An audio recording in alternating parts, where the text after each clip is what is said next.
Okay students, तो last lecture में हम लोगों ने डिविजिबिलिटी से संबंधित कुछ सवाल किए थे। ठीक है, आज हम पढ़ेंगे सम प्रॉपर्टीज ऑफ डिविजिबिलिटी। ठीक, पहली प्रॉपर्टी है zero is divisible by every non zero integer a, यानी कि जीरो किसी भी नॉन जीरो इंटीजर ए से डिविजिबल है। ठीक, a divides zero is true for every non zero integer a. ठीक, मतलब जैसे ए का डिवीज़न हम जीरो में करते हैं तो ये जीरो बार डिवाइड होगा, यहाँ पे जीरो आएगा और ये रिमाइंडर आपका कुछ नहीं।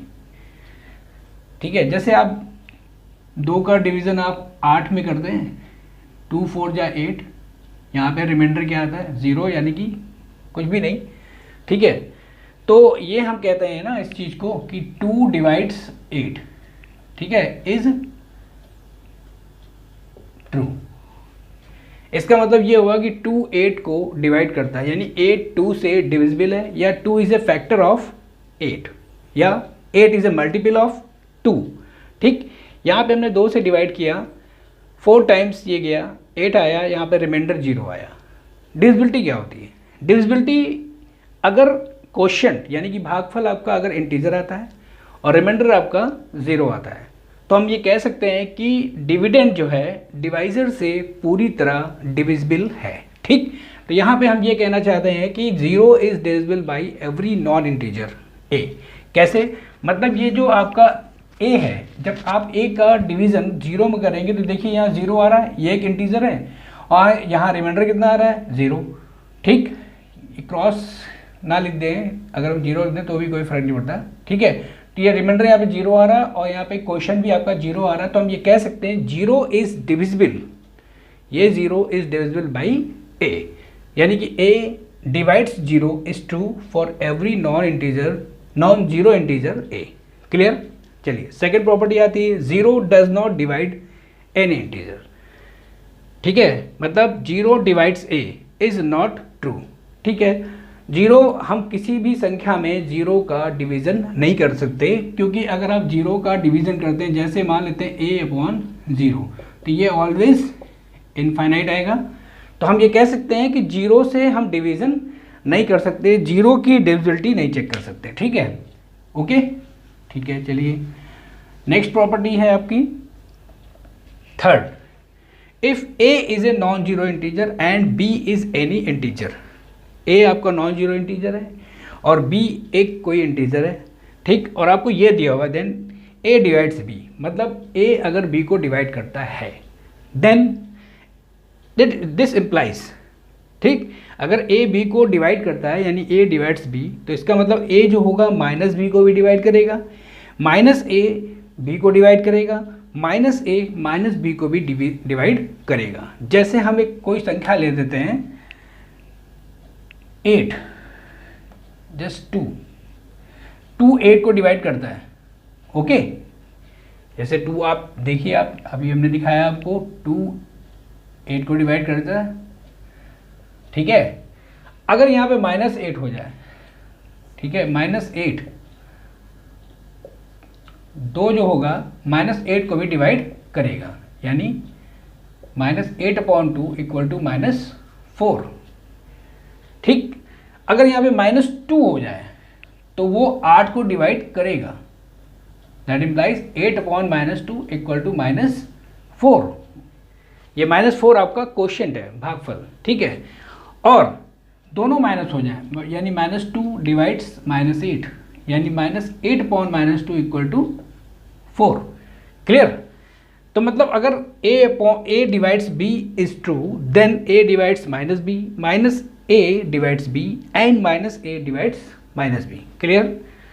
फोर्थ प्रॉपर्टी आता है, if a and b are non zero integer. अगर a और b नॉन जीरो इंटीजर हैं then a divides b and b divides a। इसका मतलब ये दोनों आपस में बराबर होंगे, यानी a equal to plus B भी हो सकता है और a equal to minus B भी हो सकता है। ठीक है, क्लियर?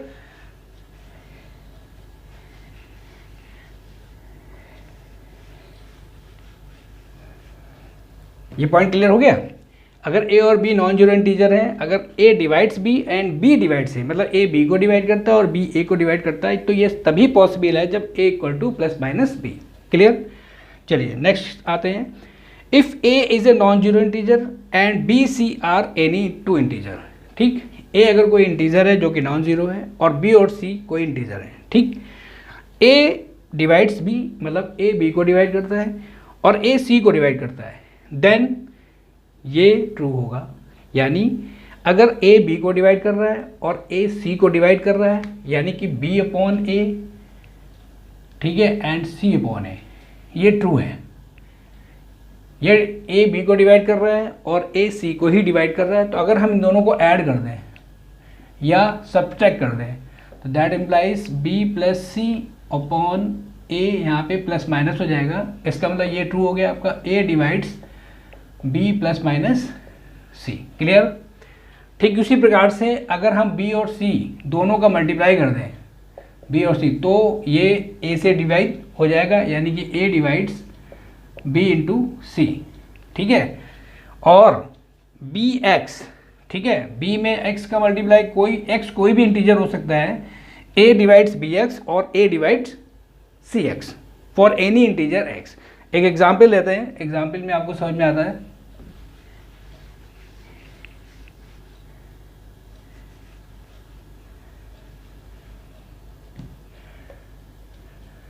जैसे a बराबर हमने ले लिया 2, b इक्वल टू हमने ले लिया 8 एंड c इक्वल टू हमने ले लिया 4, ठीक।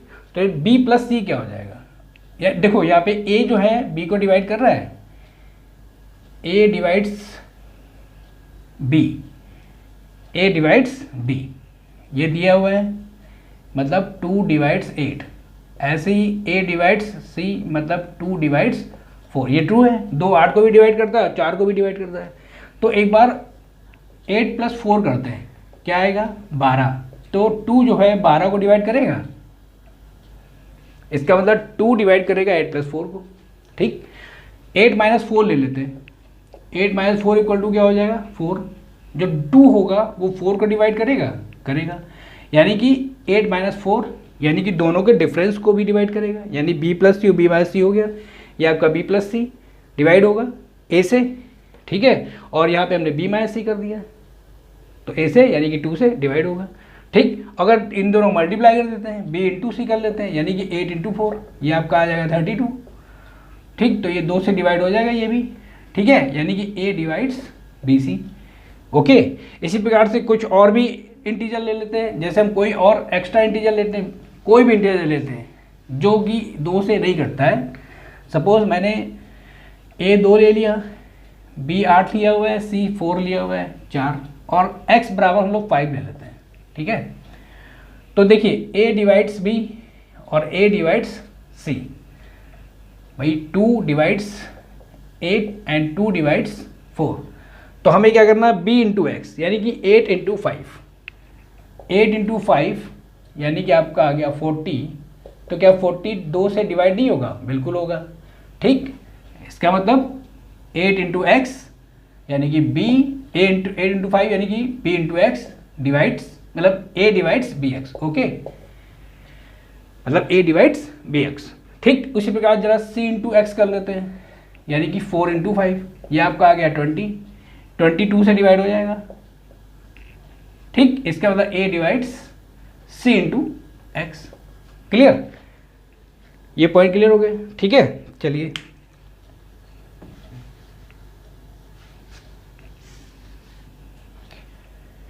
ओके, समझ आ गया। चलिए नेक्स्ट प्रॉपर्टी आते हैं।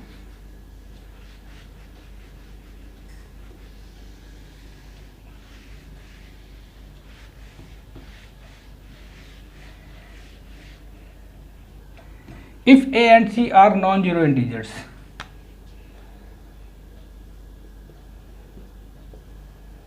if a and c are non-zero integers,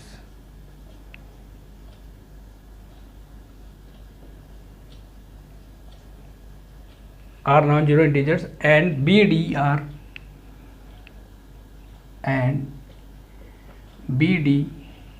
are any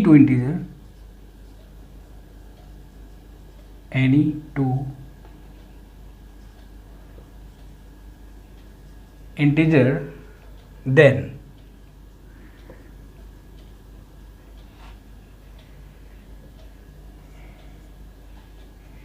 A divides B and A divides B and C divides B. A divides B and C divides D. That implies AC divides BD. Simple है. जैसे मान लेते हैं 2 divides 4 and 3 divides 9. ठीक है, तो that implies 2 into 3 divides 4 into 9. 9 into 4 आपका आ जाएगा 36 और 3 2 जा 6, यानी कि डिविजिबिलिटी हो गई. क्वेश्चन आ गया आपका 6. ठीक. Similarly AC divides BC, that implies A divides B. Clear. ये तो सीधा सीधा दिख रहा है, C कैंसिल हो जाएगा. ठीक है, जैसे BC upon AC, C cancel हो जाएगा B अपॉन A. ओके, तो हम ये कह सकते हैं यहाँ पे कि A divides B and C divides D, that implies AC divides BD and AC divides BC, that implies A divides B. ठीक है. चलिए नेक्स्ट प्रॉपर्टी आते हैं. If A divides B,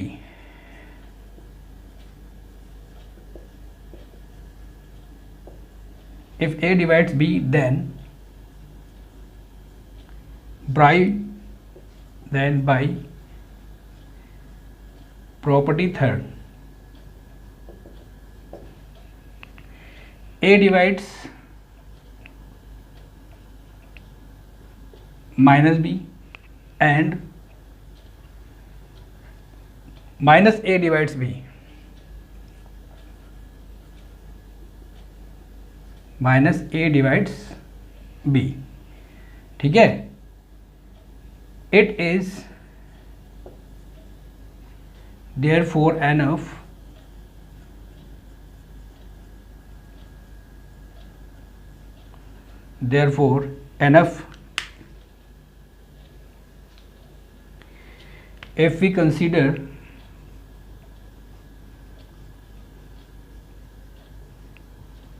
if we consider positive divisor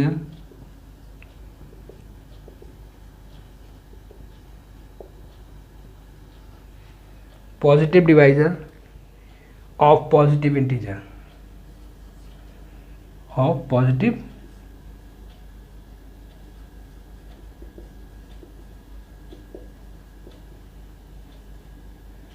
integers only. Okay. If A divides B, then by the property third, जो हम लोगों ने third property पढ़ी थी, A divides minus B and minus A divides B and it is therefore enough if we consider positive divisor of positive integers only. ठीक है, तो ये प्रॉपर्टी आपको क्लियर हो गई. ठीक है, समझ में आ गया. ठीक है, तो आज के लिए हम लोग इतने रखते हैं. ये प्रॉपर्टी इंपॉर्टेंट है, इनको आप जरा रिवाइज कर लीजिएगा. ठीक है. ओके.